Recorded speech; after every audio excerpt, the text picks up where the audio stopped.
ज्यादा देखे जाने वाला डिबेट शो। मेरे साथ इस समय उदय माहुरकर भी जुड़ गए हैं, जिन्होंने किताब लिखी है the man who could have prevented partition. मेरे साथ संबित पात्रा हैं, मोदित अग्रवाल है कांग्रेस पार्टी से, अनुराग भदौरिया है और मेरे साथ पीस पार्टी के नेता शादाब चौहान भी हैं। अनुराग जी, आप अपनी बात को कंप्लीट करिए। आप कह रहे थे, और क्या आपको लगता नहीं है कि वीर सावरकर के बारे में जो महात्मा गांधी कहते थे, क्योंकि आप महात्मा गांधी का जिक्र कर रहे थे, महात्मा गांधी कहते थे या फिर इंदिरा गांधी कहती थी, वो बात सत्य थी, या फिर आप भी राहुल गांधी के साथ खड़ा होना चाहते हैं?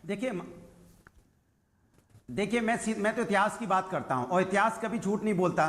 भाई डॉक्टर संबित पात्रा हैं यहाँ पे, हमारे गप्पू भैया जरूर हैं, ये गप जरूर मारते हैं, लेकिन डॉक्टर हैं, ये तो झूठ नहीं हो सकता, डॉक्टर ही रहेंगे। इसी तरह सावरकर जी ने जब माफीनामा मांगा अंग्रेज से, कहा भैया हम ये कोलू नहीं चला पाएंगे, हमको ले चलो यहाँ से, हम आपके साथ खड़े रहेंगे, हम गांधी के विरोधी रहेंगे, हम उनके भारत छोड़ो आंदोलन में भी शामिल नहीं होंगे, हम हिंदुओं को बोलेंगे कि सेना में मत भर्ती हो, हम हर काम वो करेंगे जो आप कहोगे। और यही सावरकर जी गांधी जी को पाखंडी बताने लगे। यही सावरकर जी गांधी जी को आप परपक्व इंसान बताते थे, कहते वो परपक्व ही नहीं है, वो गांधी जी के विरोधी थे, वो गांधी जी के साथ कभी चले ही नहीं। गांधी जी हिंसा की बात तो करते ही नहीं, तो अहिंसा की बात करते थे। उन्होंने कभी भी नहीं कहा कि माफी मांगो। एक समय पर नहीं, एक सेकंड, आप लोकतंत्र के प्रहरी है ना, आप लोकतंत्र के प्रहरी है ना, विरोध करना गद्दारी हो जाती है क्या? ऐसे तो पंडित नेहरू और महात्मा गांधी के डिफरेंसेस कई बार रहे, पंडित नेहरू और महात्मा गांधी के डिफरेंसेस कई बार रहे। 2 सेकंड बोलिए। अच्छा 2 सेकंड और दे दो। पंडित नेहरू चाहते थे सरदार वल्लभ भाई, महात्मा गांधी चाहते थे सरदार वल्लभ भाई पटेल को देश की कमान मिल जाए, लेकिन पंडित नेहरू ऐसा नहीं चाहते थे। क्या करिएगा? मुझे 10 सेकंड, हाँ 30 सेकंड लीजिए। 10 सेकंड मैं अपनी बात करूं।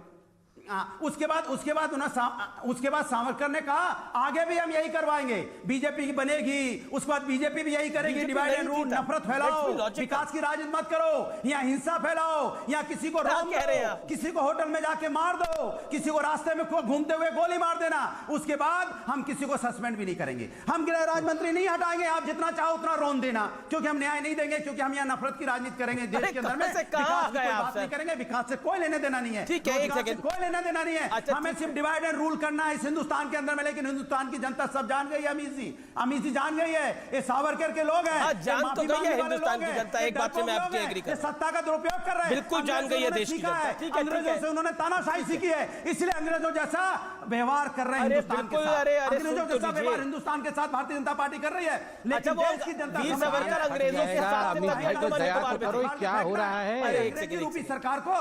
देखिए उदय जी का भी मुझे रुक करना है, लेकिन संबित पात्रा आप पहले जवाब दे दीजिए, क्योंकि बहुत लंबा बोला है अनुराग जी ने, और सावरकर के युग से लेकर आज तक के युग में आ गए। ठीक है, आप नहीं गप्पू भाई से क्या पूछते हो, वो तो गप मारने की।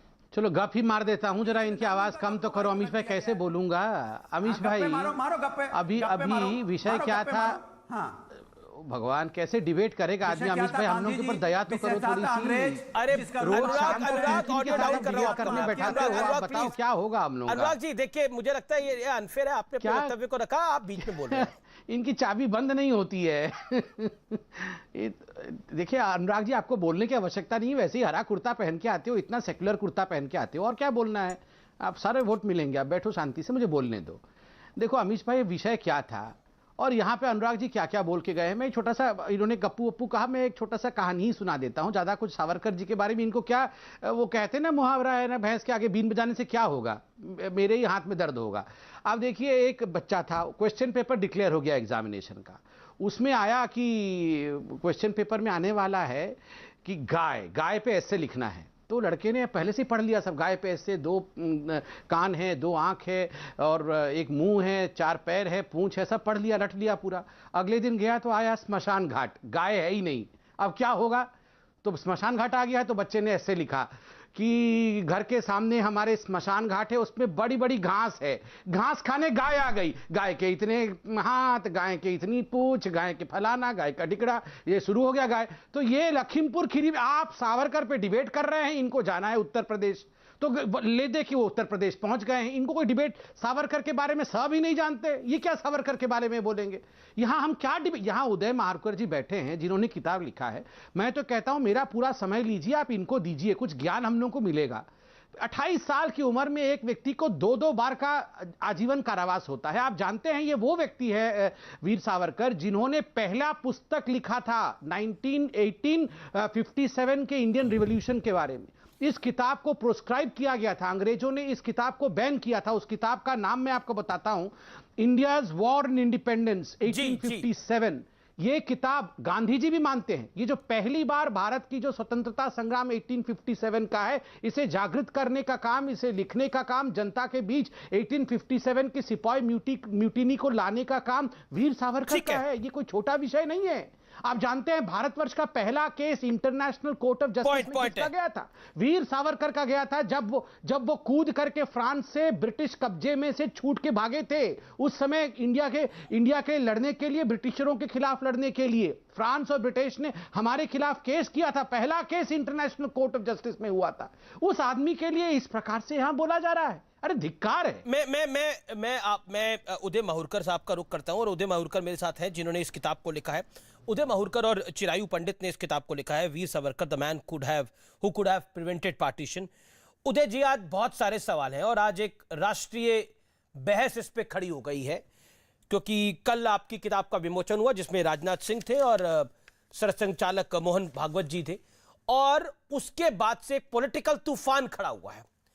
तो मैं चाहता हूं कि जो पार्टिसिपेंट्स हैं वो भी आपसे सवाल पूछे, लेकिन मुझे लगता है कि अगर डिबेट भी करनी है तो शिष्टाचार से बहस हो, वो बड़ी आवश्यक है। उदय माहुरकर, मेरा पहला सवाल यह है कि संक्षेप में आप जवाब दीजिएगा। आप किताब लिख रहे हैं the man who could have prevented partition, लेकिन दूसरी तरफ से आवाज आती है कि वीर सावरकर तो गद्दार थे। क्या जवाब है आपका? देखिए, ऐसा है कि जो वीर सावरकर को डेमोनाइज करने का प्रयास कर रहे हैं, उनके मोटिव्स क्या हैं, इसमें हमें जानना पड़ेगा जी। दो प्रकार के लोग सावरकर को विलिफाई करते हैं, एक अपने आइडियोलॉजी को आगे बढ़ाने के लिए, और दूसरे जो हैं वो अल्पसंख्यकों के जो मत हैं उसको बटोरने के लिए। इन दोनों के लिए आवश्यकता हो जाती है कि सावरकर को ये डेमोनाइज करें, क्योंकि सावरकर देश की एकता और अखंडता के समय बड़े प्रतीक हैं। ये हमने इस किताब के अंदर प्रूव कर दिया है। ये किताब जो हमारी है, ये यूनिक किताब है भारत के इतिहास में। ये बायोग्राफी नहीं है। इसमें सावरकर के प्रयास भारत के विभाजन को रोकने के, और बाद में जो राष्ट्रीय सुरक्षा के मामले खड़े हुए भारत के सामने, उन सभी की भविष्यवाणी सावरकर जी ने 80 साल 60 साल पहले कर दी थी। आज हमारे जो सैनिक के शव आज आए तो आज मुझे सावरकर की याद आती है कि सावरकर जी ने कृपलानी जी को कहा था। कृपलानी जी ये मानते थे कि विभाजन के बाद में हिंदू मुस्लिम प्रॉब्लम सॉल्व हो जाएगा। उन्होंने कहा कि कृपलानी, आप सोच नहीं पाओगे जो आपत्ति हिंदुओं पे आएगी और देश पे आएगी अगर पाकिस्तान बन गया तो। जी। तो सावरकर एक